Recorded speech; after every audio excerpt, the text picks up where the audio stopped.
Happy New Year, guys. Today we're going to talk about trends, predictions, and the things we expect to happen in the watch world. Like they say, New Year, new me. Listen, the watch world is not exempt with that. There's always exciting things that happen, and especially from the beginning of the year. It's Watch Talk with Francis. I'm Francis, and let's get into predictions of the new year.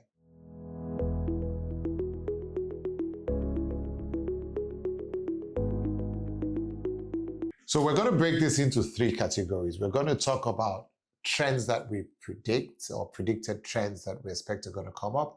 We're going to do a few brands to watch. And then we're going to talk about the market in general and what we predict the state of the market is going to be. So let's start with the trends now. I feel, first of all, there are going to be a lot more collaborations this year. We saw a lot of collaborations with independents and micro brands in the past year. Studio Underdog did a few of them. Luerad was amazing with that. Messina Lab, who I call the king of collaborations. H. Mosa did a good few collaborations, but I think we're going to see a much more collaborations from possibly mainstream brands. We saw inter-brand collaborations with Omega, Blancpain, within the Swatch Group. Maybe we might see a few from Richemont. Maybe we might see two different powerhouses collaborating, but I think we'll see a few more collaborations. Limited editions. I think there'll be more limited edition watches. Of course, AP always brings those out, but I think other brands would have a few more limited releases. Now, size-wise, I had first thought that brands were going to go back to bigger case sizes, but no, I don't think so. I think the sweet spot is going to remain within 38 to max 40 millimeters. I also feel that a lot of brands are going to go a bit more sustainable and eco-friendly. I don't know what sustainability means in the watch world in terms of movements, but definitely with materials like the straps. Oris did the collaborations with Cervo Volante on the leather straps, which is an eco-friendly leather manufacturer. So I think we're going to see a lot more of that to come in 2026. Now, the next category of predictions that we're going to is the brands to watch, like brands and releases to watch. This is just off the top of my head, guys. It's no insider information whatsoever. Or maybe it's just things that I want to see.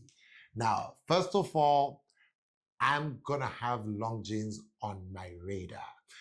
We have a new CEO, and we saw a sneak peek at the end of 2025 with the Spirit line. Much cleaner watches, good size cases, even the Conquest. I think there was a whole new, a few releases with or tweaks with the Conquest. I see the direction that they're going. I think they're taking their place back in a proper price segment, which is going to be a tough one. I also think that we're going to have a brand new watch release from AP. Yes, I said it. I feel there's going to be a brand new watch release from AP. Now, this might be because they officially announced that they're coming to Watches and Wonders, and I don't think they're just going to come to Watches and Wonders with another Royal Look limited edition. I think there's going to be a new watch coming out. Independent brand Benaron, I think we are going to see a new watch from them as well. They have a brand new facility, so they're going to bring out more watches. They had the other release last year. I think it was a perpetual calendar or something. I can't remember. But I think they're going to have another one. Listen, they're trying to cement their stance in the high horology independent watchmaking segment, and I think they're going for it big time. Christopher Ward, I think we're going to see another. Christopher Ward, for me, is a brand that brings high horology to an affordable market class. And I think they're going to bring another, I don't want to say another complication, but yes, I think it will be another complication or a tweak of a complication. We saw the Loco in 2025, and we saw the Jump Hour towards the end of 2025. And I think they're going to come out with another amazing one. My favorite, JLC. I think JLC is going to refresh the Master Series. like I said, I think this is really what I want to happen, but I'm actually fine with my favorite JLC watch ever, the Master Geographic. I'm fine with it, but I feel that JLC are going to refresh the Master series. So that's one to watch. I also think we're going to see an 04 series from Studio Underdog. We Studio Underdog fanboys, I don't know if we like this, but this is my prediction. I feel it's going to be a Swiss movement. I think they're going to introduce a complication and it's going to be at a higher price point. Not too high, but I mean, we saw with the 03 series and the Mono Pusher, it went to about £1,700, thereabouts. I think they're going to do another complication, a brand new watch release with a Swiss movement for a higher price point. And lastly, I think we're going to see something about LV. People come for me when I talk about LV and their watches. Guys, we can't ignore it. Louis Vuitton is making a bold statement in the world of watches. We saw the collaborations with Recep Rezepi. Listen, that's going to the height of high horology. I think they're going to come out with another collaboration and possibly an LV watch, a brand new LV watch that would have a high complication and a high price point. So those are the ones that I think are going to come out in 2026. And for the market in general, I think with the tariffs and the whole trade issues with the United States and Switzerland, there's going to be price increases. It's inevitable. So I feel there's going to be price increases with the tariffs, but I also think that the second-hand market is going to further stabilize. And yes, I said it here. I think there's going to be more Rolexes available in the ADs. I think, of course, some models will still never be able to be got.